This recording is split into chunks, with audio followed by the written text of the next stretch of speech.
know how we're doing this morning, and let's hear your request, please. Thank you. Thank you for being here. Thank you. Thank you for the opportunity to come visit with you all again. I appreciate it very much. So in order to present our budget to you this year, let me go over a few things if you don't mind. You guys get asked the question a lot, why does the legislature need to be funding the MPB? And I hope today I can give you an answer to that so we can put that question to bed.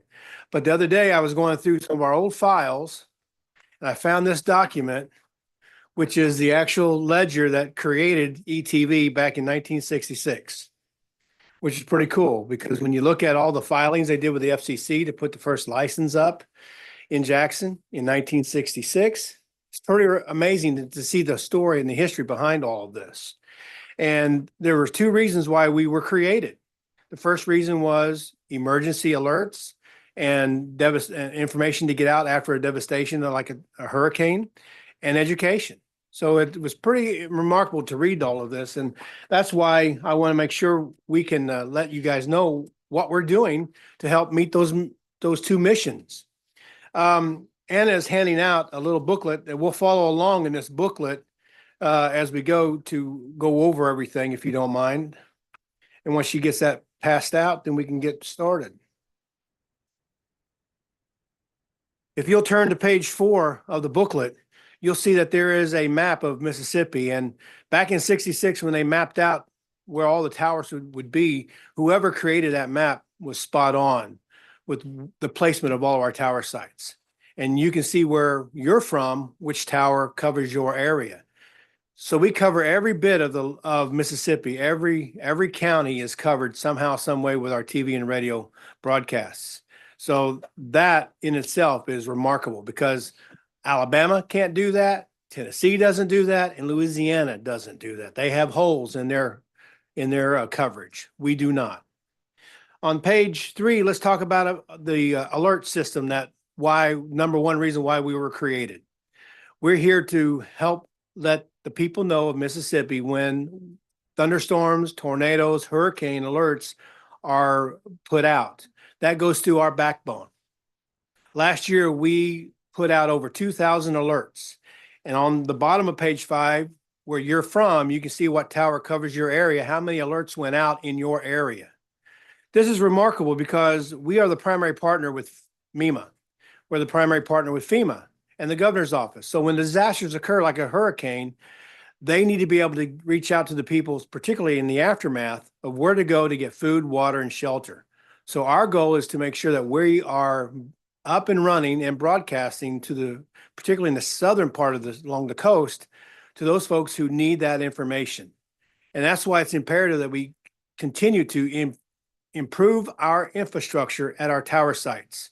As it ages out, we need to replace it. I don't want to be that agency that when the storm hits, we're off the air and the governor can't reach out to the people, let them know where to go to get food and water. We want to make sure we're doing our part. Over on page 6, we're going to talk about education. That's the second component of why we really do exist. Recently in the pandemic, we were utilized heavily by MDE to teach kids in a live way through Zoom so they can get their education that they needed these classes so they could graduate. Well, our new state superintendent, Dr. Evans, wants us to expand on that. He wants us to be able to go live continually because we don't have a pandemic now, but we have a new pandemic called teacher shortage. And he needs to be able to reach these kids in these school districts with classes in algebra, math, English, and biology. And the only way to do that is pipe in the teacher. Well, we have the conduit, we have the technology, he'll provide the teachers. Our goal this next year, starting in August, will be able to reach 5,400 students. That's our goal by doing this. So as a gap filler with why we were created to help MDE, to be a gap filler to help teach these kids, this is exactly what we're supposed to be doing. And I'm really excited about this because the superintendent sees the value in all of this.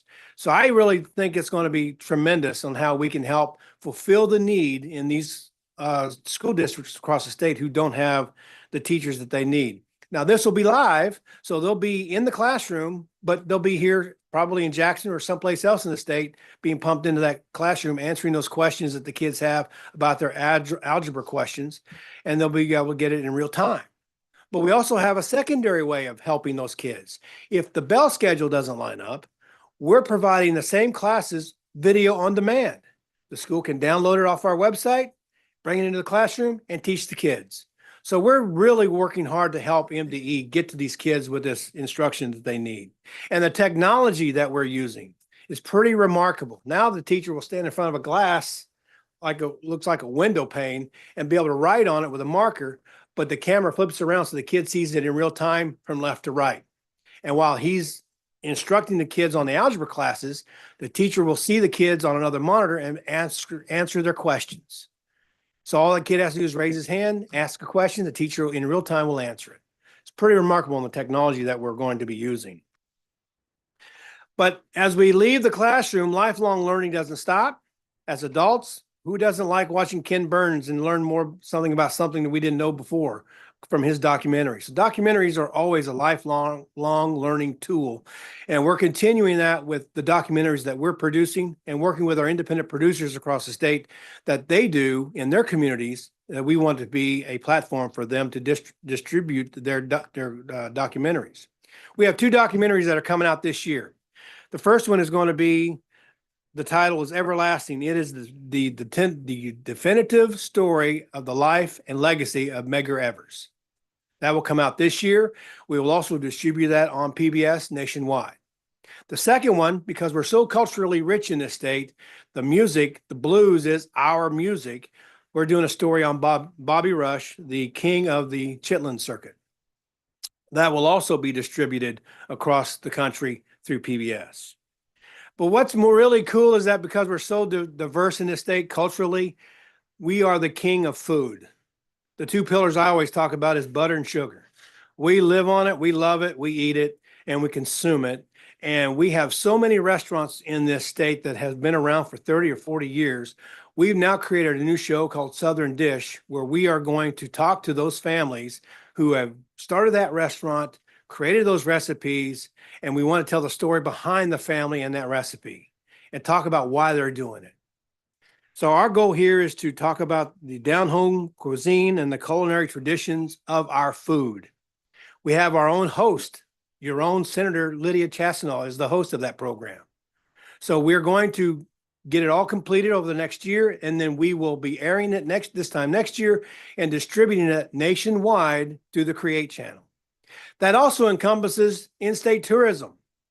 In-state tourism is as important as out-of-state tourism. The reason why is because when we talk about a restaurant in the Delta, we want the folks from down on the coast to travel to the Delta, enjoy the music at a concert, and go to that restaurant and eat the food and spend money. And you want to do that the same thing. If we're doing a story on a restaurant down on the coast, we want the folks from the Delta to go to the coast, go to the aquarium, find the restaurant, spend the money, and stay there too. So tourism is as important as is out-of-state tourism. So our focus is multifold with this programming. But then we turn the dial and we want to talk about civic engagement, which is as important as anything else. On our radio station, we produce over 30 hours of content every week. Every week.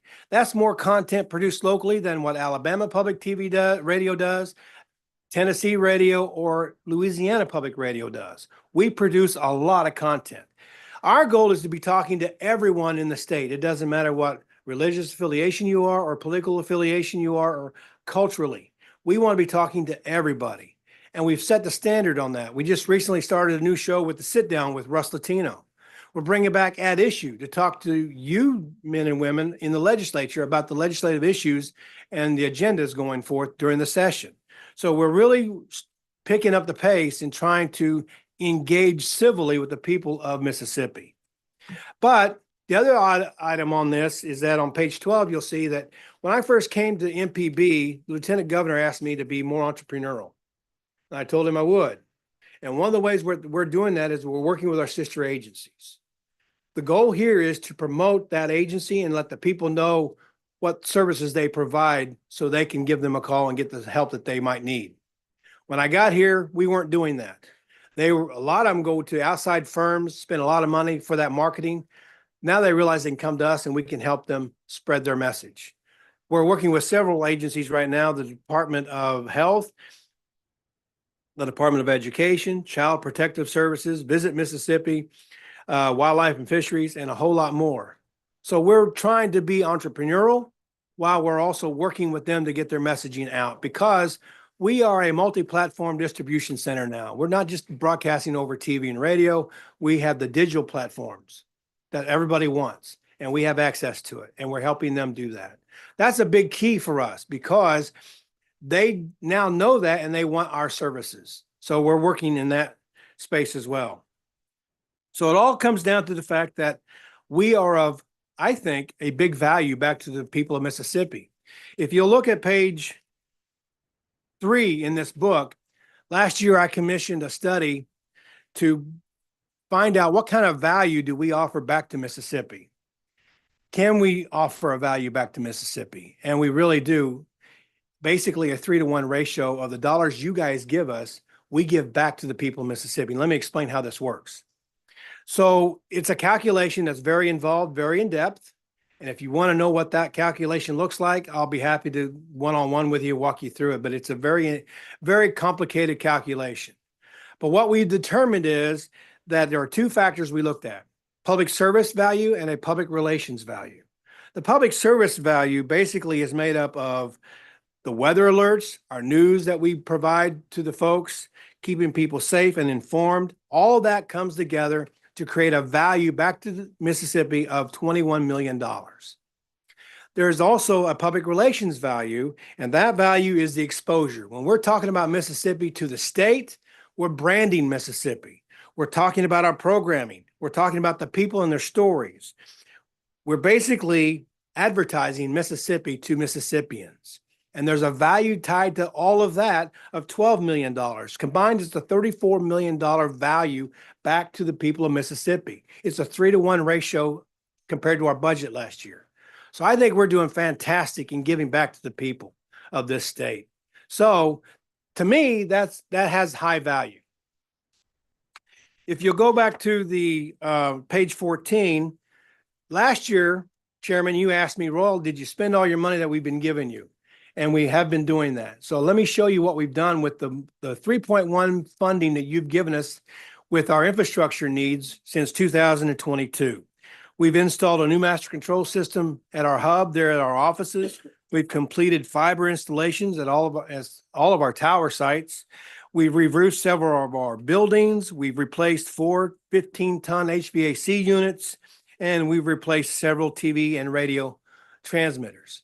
So we've spent every dime with the exception of $175,000 of the $3.1 million. That $175,000 will be spent in the next several months. So we will have wiped all of that out. So thank you for the funding you gave us over those time periods. It's been needed much. We've done very, very well with it. Now we can talk about the proposed budget that we're offering. If you'll pull out this sheet of paper that we've given you, we'll break it down for you. The ask is $20 million. Let me break that down. Our general fund is $4.9 million. It's $200,000 above what we asked last year. The reason is as we are expanding what we're doing, particularly with working with our sister agencies, I need a couple more pins to get what we need done so we can be more successful than where we are right now. Our education enhancement fund is $2.1 million. That stays the same every year. Our EEF fund and CEF fund is a combined of $6.4 million. Now that's to help us with some more infrastructure that we need. And we've broken down how we'll spend that money for you. If you look down at the CapEx fund expenditures, that money will be spent on re-roofing all of our tower sites, 9 microwave buildings, additional 2 transmitters for TV, additional 5 transmitters for radio, 10 HVAC units. Every building we have at our tower site has either 4 or 5 HVAC units. It takes a lot of air cooling to keep that place cool and functional. We need to upgrade all the fencing and our security around every site. We've had a lot of break-ins this year and last year. Everybody's wanting to steal the copper. So the FBI knows about it. We turn it into them and the local sheriffs, but we still continue to get break-ins, and we need to increase our security around these sites. So as you can see, we are where the money will go with whatever level of funding you give us. That's how this money will be spent. We've identified these expenditures. I want to just say thank you for all that you've done for us in the past because it's been tremendous. And we've been able to be successful in what we do for the people of Mississippi. I'll answer any questions you might have. Any questions by the committee? Mr. Ailes? Okay.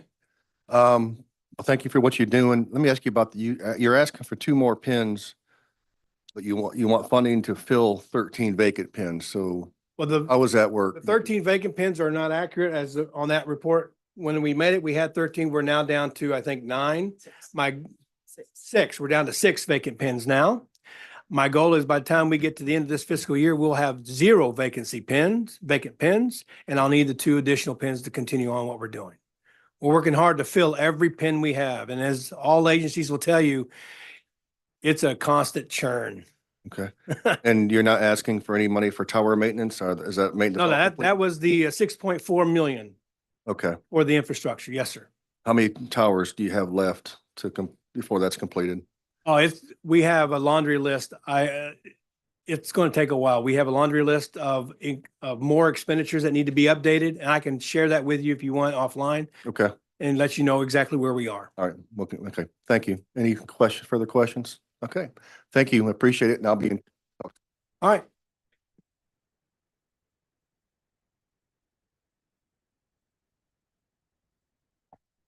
Is it libraries? Next up, we have the Library Commission.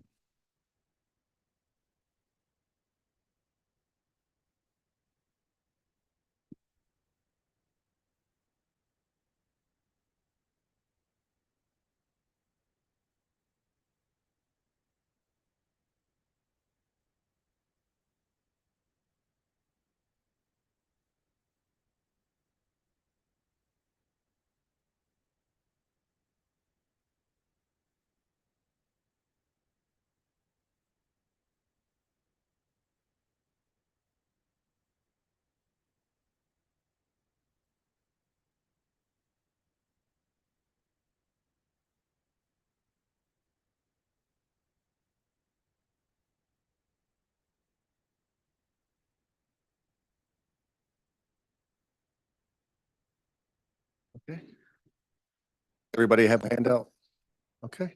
All right. So we're ready for your request this morning. So there you are. Please proceed. Thank you, sir. The old man with the beard still here. I'll start off by saying it's always fun to listen to other people talk about pins and getting caught with the snapshot and not having people. Last year was the first in my tenure that when the snapshot was done, we didn't get caught. So that's kind of exciting news. Also exciting news with regard to when I first did the budget, we started putting it together with staff. We thought we were going to be right at level funding or hopefully close to it. And my thought was, you know how they send the little card out, do you want to talk to the committee? I thought, well, this may be the first and only year that we didn't want to talk. No, it didn't work that way. So we're here once again with needs and requests. I'm Hewlin Bivens. I am the director out at the Library Commission. Jennifer Lena is the deputy director, wave. and Lynn's our budget analyst and head of administrative services. So we're pleased to be here. The simple thing would be to just tell you what we need and move on. The need is going to be $392,397. That's the extra over and above the LBO recommendation. How do we get to that number? When we had our budget and we put our budget together and submitted it, then when LBO looked at it, there ended up being $723,453 difference in that. In the second little paragraph on your handout, you will see how that 723,453 would be expended. And I'll okay. I'm going to take that as a positive comment. if you take all of that and you put it down, we have a funding difference of 179,397. That is the difference between the funding level of the 2 years. The 723,000 plus that is up there in paragraph 2 is really needed. You can see in the breakout how we would use it. Part of it goes to Magnolia, part of it goes to the PIG, or the Personnel Incentive Grant Program that is provided to the libraries. And I think most of you, being veterans, know, but for any that are new, this is a program wherein we help all of the libraries, the public libraries across the state. We are very proud in Mississippi of the fact that we have professional librarians, and those are people that have the master's degrees in order to help communities, whether it be Waynesboro or in DeSoto County, from one extreme to another. This is an opportunity to have real professionals to guide your library. And that real professional is able in turn to train the other employees that the library might have. So the PIG, the Personal Incentive Grant Program, is very important for that. All of you know about Magnolia. It is the database collection that helps all of our students, whatever age group, be successful. You heard in the education request yesterday how they have a market value of approximately $6,000 on each student in the state. That would be higher if it were not for the fact that Magnolia is in our budget and we nurture and care for that.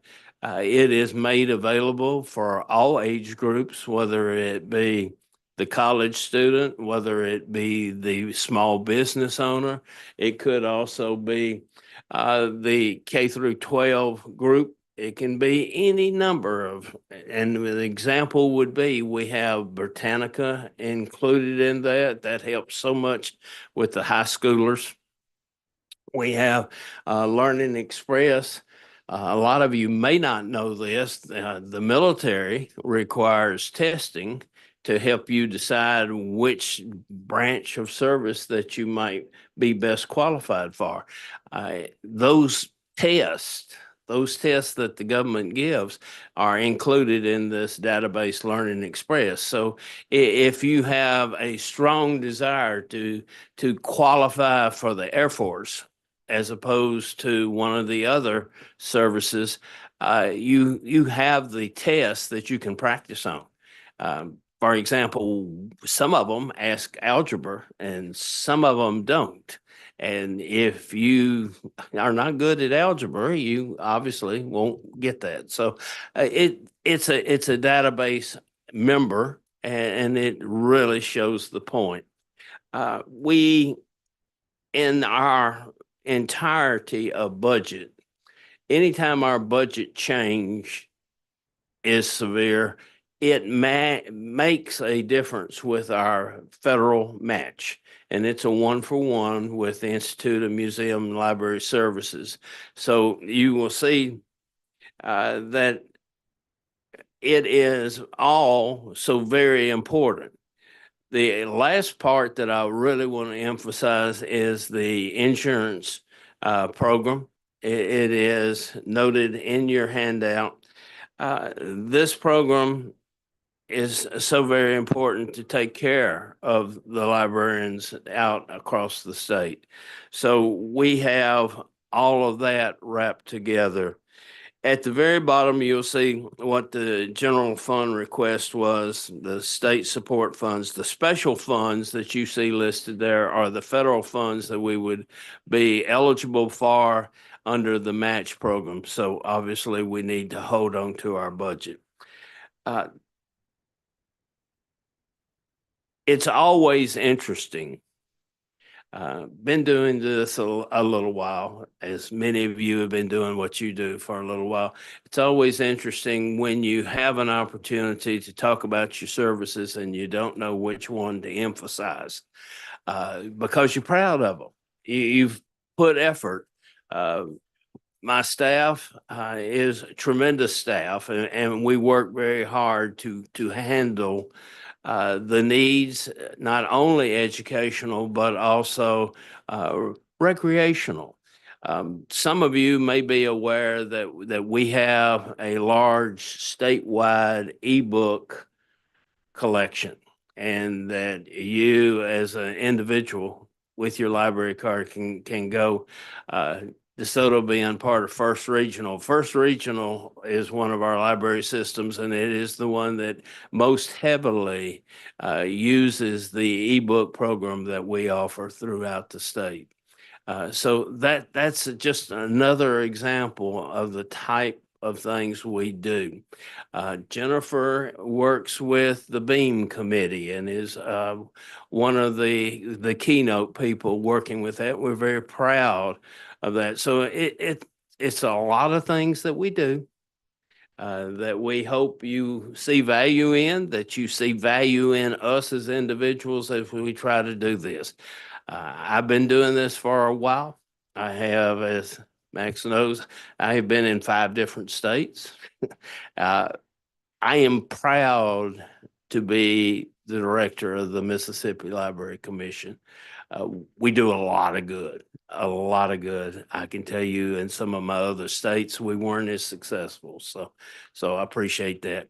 With that said, if you have a question or if you want to contact me later, we have a day coming up later in the month where we will be in the rotunda for our MLC day at the Capitol. So we'll be there. We can answer questions. Please contact us at any time. If you not comfortable calling us, call your local librarian. I think you will find that they are most supportive of what we do and what we try to do. So between all the programs that we have, I can't say, oh, well, you just have to do this. We really need them all. And that may seem huge, but for basically 400,000 over the budget amount, it makes us whole, and it makes Mississippi better. Thank you. Any questions by the committee members? Seeing none, thank you for being here. We appreciate Well, we appreciate. just to let you know, you really don't have an option to show up or not. So I expect all my.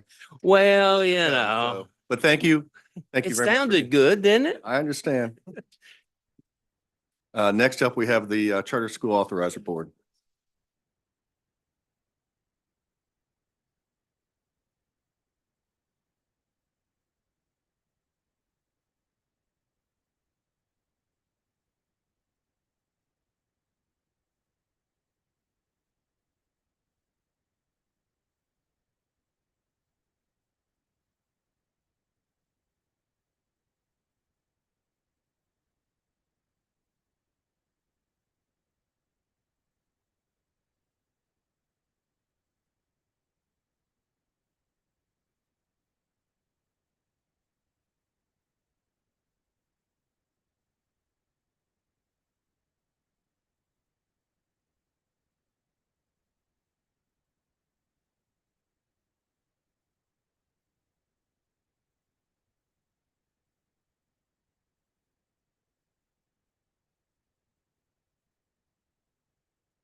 Oh, you have a PowerPoint. Dr. Karmachar, you guys are getting all technical on us. I tell you what. Yeah. Well, the floor is yours, so please, you. anytime. Okay. Okay, great. All right. Well, thank you and good morning. Pleasure to be here and appreciate the opportunity to see you all this morning. Happy New Year, and we'll get going because I know our time is limited this morning. But the first thing I'd like to do is just introduce myself and Denise DeRosset. Denise has been actually with the Authorizer Board since the first two schools opened in 2015. And then I have been working in some capacity of school leadership and in the classroom over 25 years. I started with the Charter School Authorizer Board in 2019. So I'll start my 6th year with them next month. So like many agencies, we always start our meetings with a mission, and we review that mission each and every month. And our mission is simply to increase access to excellent public schools by authorizing only those schools who have the propensity to provide a high quality education to the children that they serve. Little bit about our board. Our board is made up of 7 different members. The state superintendent has 1 appointment. The lieutenant governor has 3 appointments, and the governor has 3 appointments. And I'm going to interrupt. Do we have any reappointments this year off of the board? You do. Let's say how many? Is it 3. 3? Yes, Is sir. that for Lieutenant Governor? Sir. Okay, that's what I thought. Thank you. Yes. Yes, Holly and I just talked about that just a minute ago. Thanks. Yes, sir. And then our staff, we have a small staff. We have myself as the executive director. We have a deputy director of accountability and support. We have a program administrator who is here with me somewhere. Bree Moore is behind me. And then we have an office administrator. So a little bit, very quickly, about charter schools in Mississippi. Since 2019, we have doubled our portfolio. We have 12 approved charter schools throughout the state. The majority of those schools are located in the central Jackson area, with 6 of those schools located throughout Jackson, 1 in Canton, 1 in Natchez, 1 in Greenwood, and 1 in Clarksdale. Of those 12 schools that we have, 10 of those are currently operating and serving children. 7 of those 10 schools are in the state accountability model. And you might wonder, why would a school not be in the state accountability model? If they are only serving kinder, 1st grade, 2nd grade, they will not start taking state assessments until the 3rd grade. Now, kindergarten readiness is a part of the accountability model for us, for our framework. And so we do look at that each and every year through our annual framework. So Mississippi will have its first charter high school opening in 25-26, and that's Clarksdale Collegiate. That will go from a K-8 to a K-12. They'll start serving 9th grade students next year. This year, we have about 4,000 students across the state. We have approved 2 new schools, with Archway Charter School in Humphreys County, and then Mississippi Global Academy to open in West Bolivar. So I'm going to talk just briefly then about accountability. Students in Mississippi's charter middle schools actually outperformed comparable students in the traditional schools in math and ELA in 23-24. So for the annual legislative report that we submit to you guys each year, we do something called a propensity score matching, which means that we take those children that are comparable children throughout the districts that we serve, and we look at them in an apple-to-apple way, and we measure those students. And in this case, this year, our students, of the 6,000 students that were in that model, in the statistical model, they outperformed in the middle schools, the comparable districts, on a student to student. So instead of looking at them and comparing them to a district, we're comparing them to an actual comparable child, and the data was excellent this year. So we're super proud of those results with respect to the peer comparisons. Kindergarten readiness also improved in pre and post test, where Ambition Prep and Clarksdale Collegiate both increased at a higher rate than the state's average of 28%. Ambition Prep was at 43% and 42% at Clarksdale Collegiate. Again, higher than the state average. And Clarksdale Collegiate, if you see on your slide deck there, they were in the top 10 in the state out of 600 plus schools for kindergarten readiness. Chronic absenteeism in Mississippi's charter schools is actually lower than the national average, and our chronic absenteeism has continued to get better and improve over time since COVID. So with respect to accountability, charter schools have to abide by their charter contract. They have to be subject to an annual review by us, looking at their academics, their organizational health, and their financial health. They're accountable to the U.S. Department of Education. They are accountable to the State Department of Education. They're also accountable to their own governing boards and the Charter School Authorizer Board. So what happens too often is that our schools are compared to districts. And while it's true that every one of our schools are an LEA by law, they are also operating only a single school. So it's true that they are an LEA, but they are one school serving one grade configuration. And I am proud to say that this year, if you look at our schools and you look at these 700-point schools in the accountability model, you'll see that Ambition Prep, our school in West Jackson, outperformed over 300 traditional schools. Smilo Prep outperformed over 200. Smilo Collegiate also outperformed over 200. And even LaFleur Legacy, as a C-rated school, outperformed over 100 different traditional public schools. So after I reviewed the accountability results against the 700-point traditional schools, I thought, I wonder if any of those schools that our schools outperformed happen to be located in an A-rated district. And what I found was, of the 54 A-rated districts in the state, you can see on the next slide that that out of the 300 schools that Ambition outperformed, those are the number of schools located in A-rated districts that Ambition outperformed.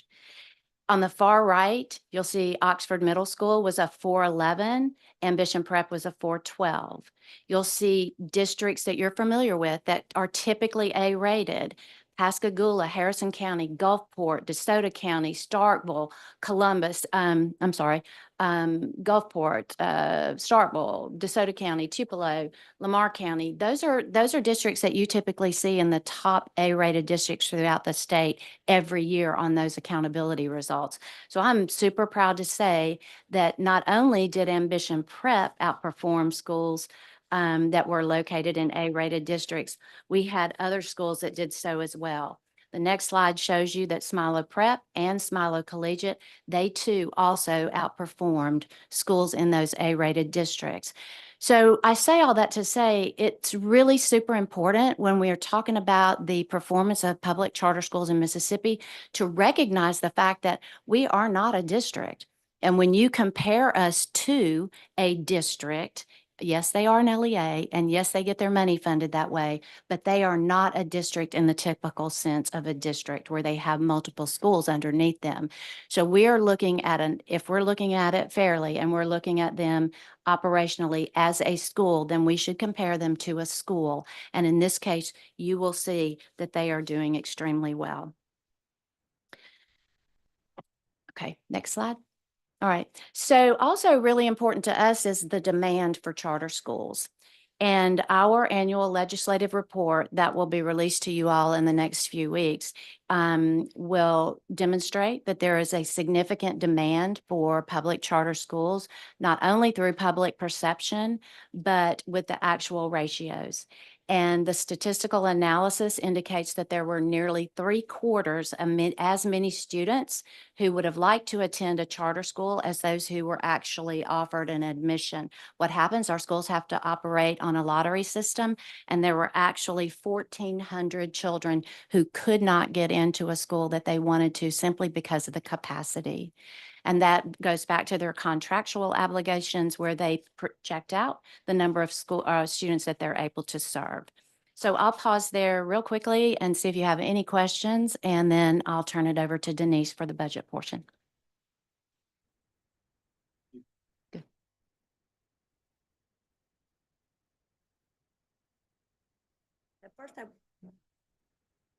First, I just want to thank the committee for fully funding the agency for the last 2 years. In 24 and 25, the agency was fully funded.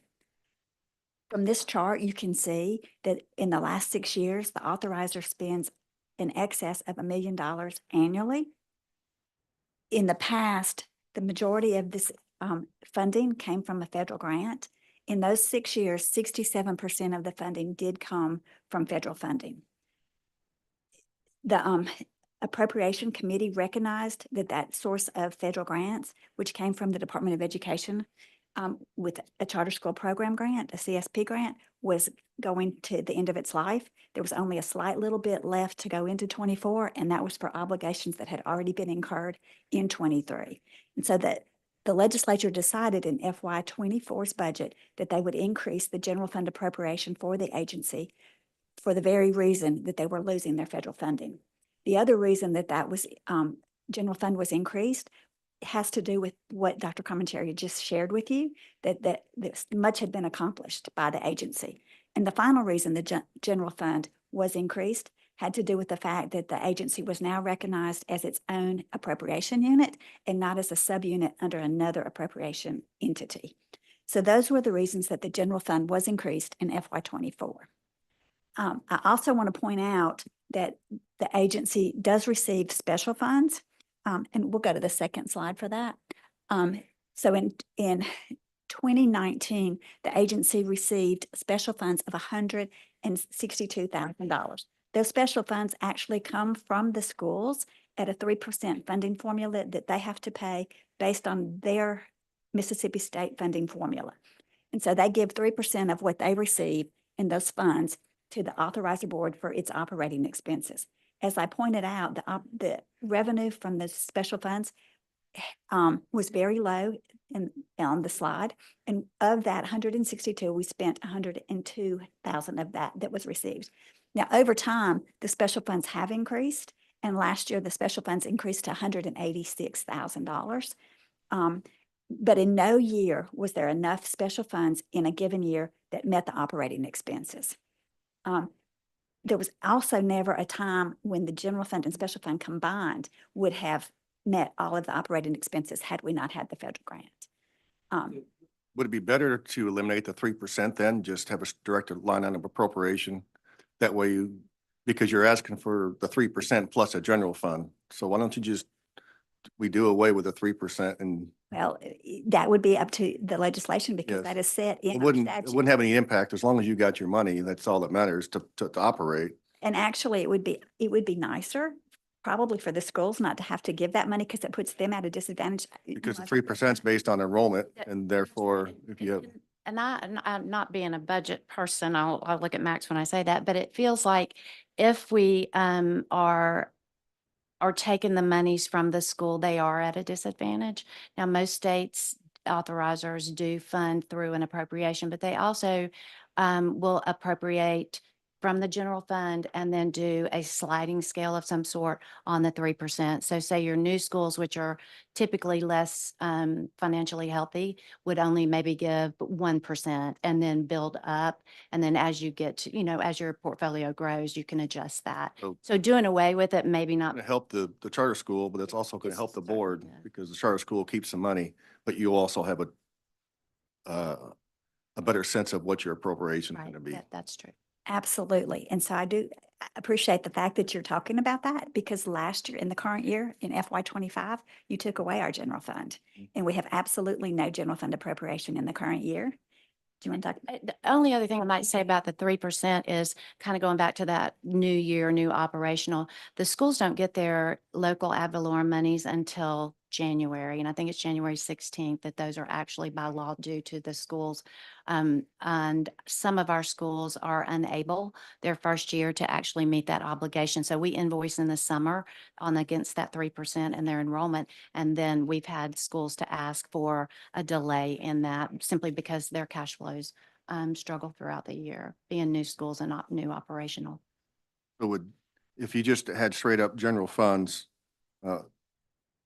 was your budget request going to be the 1.4 at the very back page in? That's correct. If you'll go to the next slide. We asked for level funding in every category except for salaries. And we asked for a slight increase there because fringe benefits in retirement and healthcare have increased. And we also want to be able to support our staff with a progression. So we asked for a 3% salary progression. That is the And that's only of course request. with the SEC squared, the salary Ex- progressions. Exactly. Even though we're not under the purview of the State Personnel Board, we like to treat our employees at the same way. And so we would like that 3%. And the only other request was to make us a general fund agency. So I think that'd be my prerogative, as it was last year as well. But any members have any questions for Dr. Kamachara or anybody? Well, I do. I was looking at the peer report. Yes, sir. I'm concerned about some of the accounting procedures. I guess specifically Republic Schools. If you haven't read the peer report, it said that, and I'll read it from the executive summary.